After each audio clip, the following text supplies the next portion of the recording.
Quels sont les 5 langages de l'amour entre une empathe et un pervers narcissique? Eh bien la réponse dans quelques instants.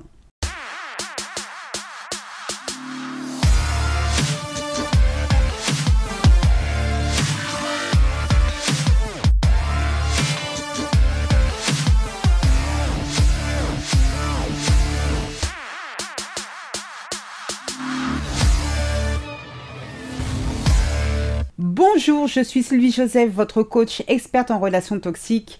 Je vous souhaite la bienvenue dans la communauté des femmes qui veulent dire bye bye aux relations de merde. Avant de démarrer, 3 choses. La première est de vous abonner à ce podcast afin de ne manquer aucun épisode. La deuxième, pour votre croissance personnelle, je vous invite à vous inscrire à ma formation audio gratuite 5 promesses à se faire pour éviter les pervers narcissiques pour toujours. Je vous ai mis le lien dans la description. Et enfin, la troisième réservée à ces messieurs qui m'écoutent. Soyez rassurés, nous avons toute conscience qu'il existe des femmes perverses narcissiques aussi néfastes que leurs homologues masculins, alors n'hésitez pas à remplacer le pronom « il » par « elle ».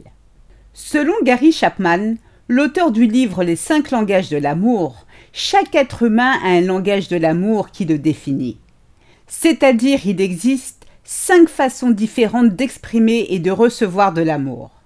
Ces langages de l'amour sont les paroles valorisantes, les moments de qualité, les cadeaux, les services rendus et le toucher physique. Pourquoi les langages de l'amour sont-ils diable importants?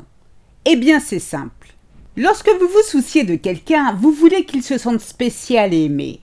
La plupart du temps, les gens donnent de l'amour de la manière dont ils veulent qu'il leur soit donné et non de la façon que leur partenaire voudrait le recevoir. Exemple, peut-être vous sentez-vous valorisé, aimé, apprécié si votre partenaire vous offre sans raison particulière un cadeau parce qu'il avait envie comme ça de vous faire plaisir. Tandis que votre partenaire se sent plutôt valorisé, aimé et apprécié lorsque vous vous blottissez dans ses bras. Si vous lui offrez un cadeau, votre partenaire sera content, ce n'est pas la question, mais il se sentira plus apprécié et aimé si vous l'enlacez. Lorsque vous montrez votre amour de la manière la plus significative à votre partenaire, il se sent mieux compris. Vous devenez plus proche, le sentiment d'intimité augmente. S'il vous plaît là, on se réveille, prière de descendre de votre nuage, hein. Tout cela est possible avec un homme sain. Et vous, rappelez-moi avec qui vous êtes? Pardon? Non là, je n'entends pas.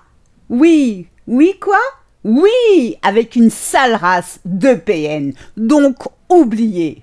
Les narcissiques sont connus pour leur mantra préféré, tout pour ma gueule, rien pour la tienne. Donc vous vous imaginez bien qu'ils vont utiliser les 5 langages de l'amour à leur propre avantage pour refléter consciemment tout ce que les empathes recherchent chez un partenaire. À présent, décomposons les 5 langages de l'amour. Pour chacun, voyons comment une empathe et Dracula ont une manière complètement différente d'interpréter ces langages. Alors le premier langage sont les paroles valorisantes. Lorsqu'une empathe susurre des paroles valorisantes à son chéri, c'est parce qu'elle le pense vraiment. D'ailleurs, pourquoi mentirait-elle? Des phrases comme « j'aime ton sourire »,« tu es trop beau »,« j'aime ta présence »,« tu me manques » ne sont pas des mots dits au hasard pour amuser la galerie. Ils sont sincères et profonds. En revanche, lorsque ces mots sortent du gosier de PN, c'est toujours dans un but caché. Ce serpent compte vous bercer d'illusions, vous dire ce que vous rêvez d'entendre afin que vous soyez à sa merci. Le PN se moque royalement de vos sentiments, la seule personne qui compte, c'est lui. Pour arriver à ses fins, PN vous met sur un piédestal pendant quelque temps, il s'agit de sa phase de love bombing, pour vous pousser du jour au lendemain dans les entrailles de l'enfer, ce qui correspond à sa phase de destruction. Passons au deuxième langage de l'amour, qui sont les moments de qualité. Lorsqu'une empathe est engagée dans une relation, elle sait donner de son temps, car le temps est un don précieux. Vouloir passer du temps avec son partenaire est une preuve d'amour, c'est la raison pour laquelle une empathe saura organiser son emploi du temps pour rentrer le soir plus tôt à la maison, ou organiser des moments à deux. Aussi, elle sait accorder à l'élu de son cœur toute son attention si d'aventure il avait besoin d'une oreille attentive pour se confier. Mais tout ça, L'autre machin ne connaît pas ou n'a pas envie de le faire. Lorsqu'un PN passe du temps avec vous, c'est toujours dans son propre intérêt. Vous pouvez être sûr qu'il y a anguille sous roche. Il dit vouloir s'exiler au fin fond du Larzac avec vous, non pas pour vous faire découvrir les beaux paysages qu'offre la Dordogne, mais pour vous éloigner de vos amis et de votre famille. Ainsi, le jour où vous découvrez qui il est vraiment, vous n'avez plus personne vers qui vous tourner et ne dépendez que de lui. Venons-en à présent au troisième langage de l'amour, qui est de recevoir des cadeaux.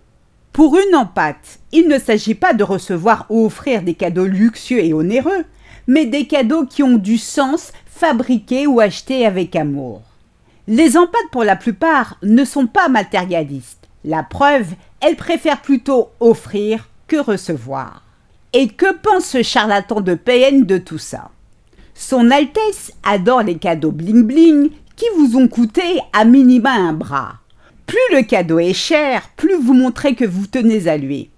En début de relation, PN sait se montrer généreux, mais encore une fois, dans l'unique but de vous piéger et non pour vous faire plaisir. Le jour où vous devenez acquise, c'est-à-dire que vous tombez amoureuse de lui, vous commencez votre descente aux enfers. Maintenant, que nous dit le quatrième langage de l'amour, qui sont les services rendus? Rendre service à son partenaire est une façon de lui prouver notre amour. Et les empathes sont très douées pour cela. Sans rien attendre en retour, elles savent aussi bien rendre de petits que de grands services. Si leur partenaire a une journée difficile et n'a pas le courage d'aller faire les courses, elles proposeront de les faire à sa place, même si elles-mêmes sont fatiguées. Malheureusement, la gentillesse des empathes se retourne souvent contre elles. Ne sachant pas poser leurs limites, cela fait grandement les affaires de PN qui profitent à merveille de la situation. Ce malpropre qui se prend pour un pacha considère que tout lui est dû, donc ce que vous faites pour lui est tout à fait normal. Ne comptez pas sur sa tronche de cake pour vous rendre service, sauf encore une fois s'il en tire avantage. Retenez ceci.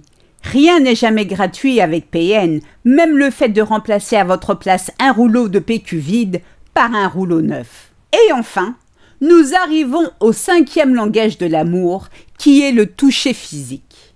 Alors, en quoi consiste la différence entre une empate et un PN sur ce langage de l'amour? Pour une empate, le toucher physique comprend le toucher comme un bref toucher sur l'épaule, se tenir la main en regardant un film ou se câliner. Faire l'amour est vraiment touchant, mais pour une empate, le toucher ne signifie pas absolument avoir des relations sexuelles. Le plus important pour elle est le fait de se retrouver dans les bras de son partenaire, et tout cela a plus de valeur qu'un « je t'aime ». Naturellement, et comme vous pouvez vous en douter, le toucher physique a une toute autre signification pour PN. Pour lui, le toucher physique est synonyme de sexe, sexe et rien que du sexe. Et si vous ne lui donnez pas du sexe, il saura vous faire culpabiliser, vous faisant croire que vous êtes une mauvaise épouse ou une mauvaise partenaire.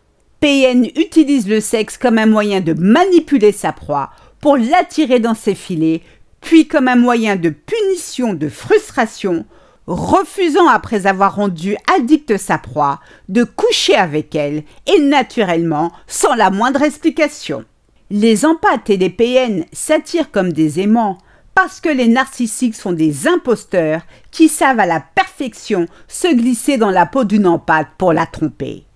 C'est la raison pour laquelle il est capital de connaître non seulement son propre langage d'amour et celui d'un PN pour éviter de se retrouver dans les méandres d'une relation toxique.